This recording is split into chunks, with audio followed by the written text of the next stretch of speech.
Hello everyone, my name is Sanket, and we are going to have a lecture series on what actually is protein-protein interaction network. Um, so all of you know what protein-protein interaction is. When I'm talking about protein-protein interaction, I'm talking about your signaling pathways or your metabolic pathways and the proteins, how they interact with each other. Now that is PPI or protein-protein interaction. From this PPIs or protein-protein interaction, how do you actually develop the network is another thing. So in this entire series, we'll be talking about what is basic the introduction of your protein-protein interaction networks or PPINs. What is graph theory? What are the various types of your biological network, which you can see here? What is the properties of PPI? And last is what are the topological PPI analysis. So this is what we are going to deal with. So first thing, what exactly are protein-protein interactions? So PPIs or protein-protein interactions are essential to almost every is essential basically in almost every process of the cell. Okay, if you want to understand the cell signaling, if you want to understand the cell physiology, be it in the normal state or be it in the disease state, or if you want to understand basically what is the drug development and how does PPI affect in the drugs. So in that too, PPIs or the knowledge of PPIs is very critical. When we are talking about protein-protein interactions, we need to know the following things. I mean, one is what is the role of PPI with the other protein? So, how is one protein basically interacting with another protein? Second, what is the role of PPI in your signaling pathways? Okay, and third is what we can actually understand by studying PPIs is the relationship between one protein and other proteins. So this is what we actually call as proteomics. Okay, where you're talking about protein complexes with each other. Okay, so this is what is a part of your proteomics. Now when it comes to PPIN, okay, so what exactly is PPIN or protein interaction network? Protein-protein interaction networks are the mathematical representation of the physical contact between the two proteins. Now, when I'm talking about physical contact between the two proteins, in this case, there are two. Okay, based on the nature of the interacting proteins, you can have homooligomer and heterooligomer. Homooligomer means when you have two amino acids which are alike. Okay, so that is homooligomer.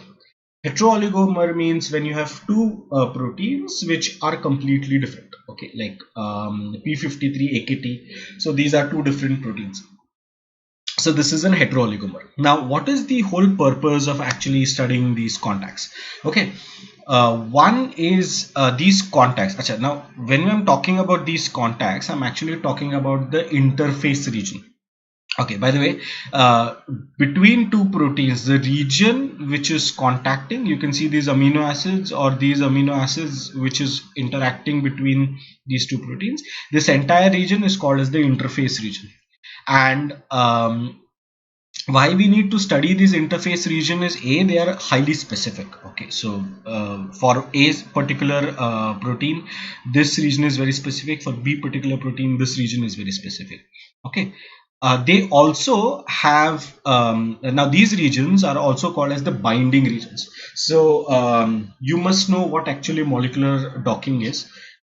If you don't, you can refer to my previous videos on molecular docking. So when we are talking about molecular docking, we need to understand what is the binding region and where your ligand or your drug binds to this. So this is the region where actually the ligand binds. Um, so if you imagine this is your protein, this is your protein, इसके बीच में अगर वो ligand या drug आके बैठ गया, so both of them can't interact. So it's, you know, it's something called as kebab mein haddis type. So, you know, so that way. Okay. Third main purpose of studying your interface region is because all of these regions are functionally important. So they have a biological meaning to it basically. So that's why your PPIs or your protein-protein interaction network, or studying of this protein-protein interaction network, play such an important role. Now, we are talking about PPIs, so there are a huge amount of experiment. There are a number of experimental techniques which are present, okay, in order to study the PPI. So you have high throughput techniques such as mass spec, you have yeast to hybrid, and because of all of these techniques, there was a huge explosion in the amount of the PPI data which was actually generated.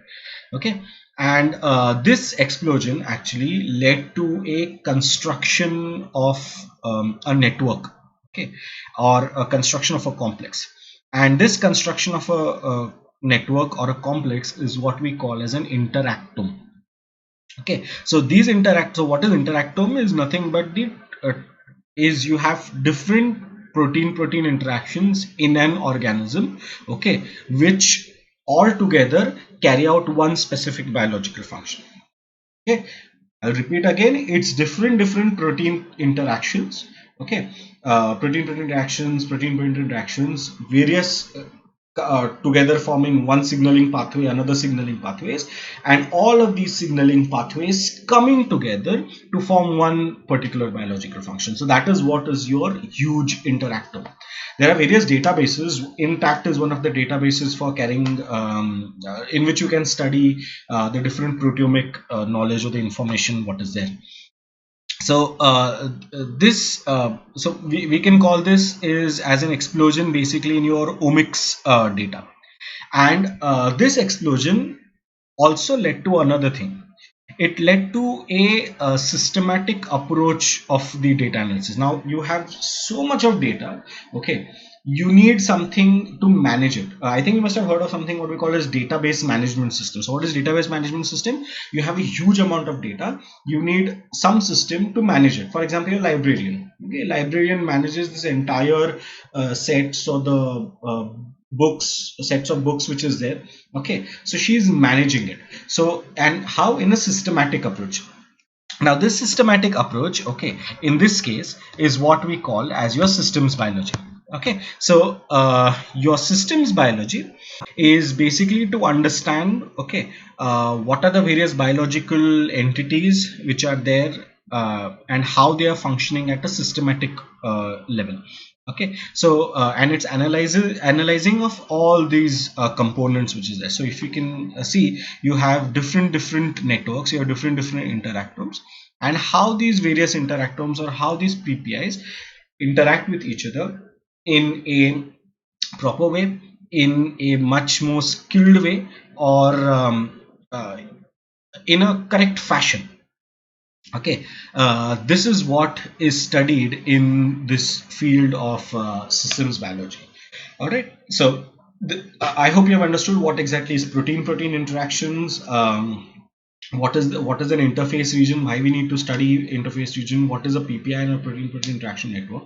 So when we are talking about protein interaction network or systems biology, okay, what we really need to study is this something what we call as your graph theory. Now एक काम करते हैं, even before we get into what this graph theory is now, okay, with it, okay, एक story सुनाता हूँ. Alright, so okay,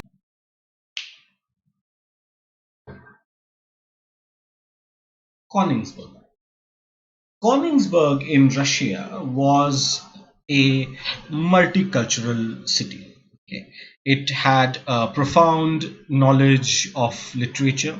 It had profound influence over your Lithuanian and your Polish cultures. Okay. Uh, what was very unique, or what Königsberg is actually known for, is for its 7 bridges. Okay, so Königsberg had this very unique 7 bridges within it. Okay, if you can see 1, 2, 3, 4, 5, 6, and 7. Now the mayor of Königsberg was this person called as Carl Heller. Now, Carl Heller was himself a very prominent and a renowned mathematician. While going around the city, he was very intrigued, okay, by these seven bridges actually. Now, if you can see, what actually he was wondering was that no one has ever found a path that has visited all the four islands and has crossed each of these seven buildings only each of these seven bridges only once. Which means if I start from 1, I go to 7, I go to then cross the bridge, go to 6, then go to 2 and come to this land. Then I go to the third bridge, okay. Then wahan se I take a fifth bridge, okay. Now if you see, I've crossed all the bridges, okay, but the fourth bridge is still left. So if I want to again cross the fourth bridge, I again have to take another bridge, which is this, okay, and go to this fourth one here. Okay, that means I cannot actually cross all the seven bridges once. I need to cross at least one bridge twice. Now, he thought about it and he's like, can it so happen, as I said earlier, can it so happen that we can cross all the bridges only once? Okay. He thought about it for long, and that's when he actually contacted one of his very good friend. Okay, generally ऐसा होता है ना कि अगर खुद परेशान हो तो हम दोस्तों को भी परेशान करते हैं. Okay, so he contacted his very good friend, okay, Leonard Euler. Now, Leonard Euler, he wrote a letter to him, okay, and he described this exact problem to him. Leonard Euler looked at the problem, thought for it. He wrote a letter back to Carl Eller saying, "Bro, seriously, okay, get a life and shadi kar le." So basically, after doing this, Euler left the chat. Okay. Uh, Now Carl Eller actually knew that even though Euler is not, Leonard Euler is not interested in whatever this problem statement is, okay, but he knew one thing, that this person, okay, will be actually thinking about it, okay, because he knew how scientists are. एक बार तुमने उनके दिमाग में कुछ चीज बिठा दे, okay, वो उसके बारे में सोचते रहेंगे. And that is what he new कि मैंने ऑलरेडी कीड़ा तो डाल दिए, अब वो उसके दिमाग में घूमते रहेगा घूमते रहेगा घूमते रहेगा. Okay, and actually what happened that after 1 month or so, one or a few weeks, something like that, Leonard Euler again joined the chat, and he was like, okay, you have got my attention, right? Now, he's like, I have found basically a solution to your problem. So Leonard Euler came up with a completely new field of mathematics. He called it as the position of geometry. That is the name of the field what he gave basically to this. Now, what does this position of geometry or this field of mathematics suggest? He suggested that if this is your lands, these are the four lands and these are the various bridges connected to it. He said, in order to solve this problem, okay, what you need to do is you need to find the relationships between the land masses, okay, and not the shape or the actual distance of the map, okay, which actually means that um, the whole focus should be on the land mass. So if we have these four land masses, so similarly he created four land masses, and he wanted to establish what is the various relationship between this. So basically what he made was he made a graph. Okay, so this graph suggests four nodes or the four lands, and so now these are the land masses, he called them as nodes. and the bridges which are connecting them, or the paths which are connecting them, he called them as the edges. Okay, so this is a graph what he developed, and what he told by looking at this graph is okay, now can you see this 5 here? Now this node is connected to all the nodes by 5 edges. So there's 1 2 3 4 5, that's why it is 5. This is 3, 1 2 and 3. For this node it is 1 2 and 3, that's why 3. And for this node it is 1 2 and 3. Okay, so basically, so what are these things called? They are called as the degree. Now what he told, that if your graph which contains your nodes as well as the edges, if they have a degree which is odd, okay, like these are all odd numbers, you can never have a your idea that an individual should pass all the bridges only once. That cannot happen, because the degrees in all these cases are odd.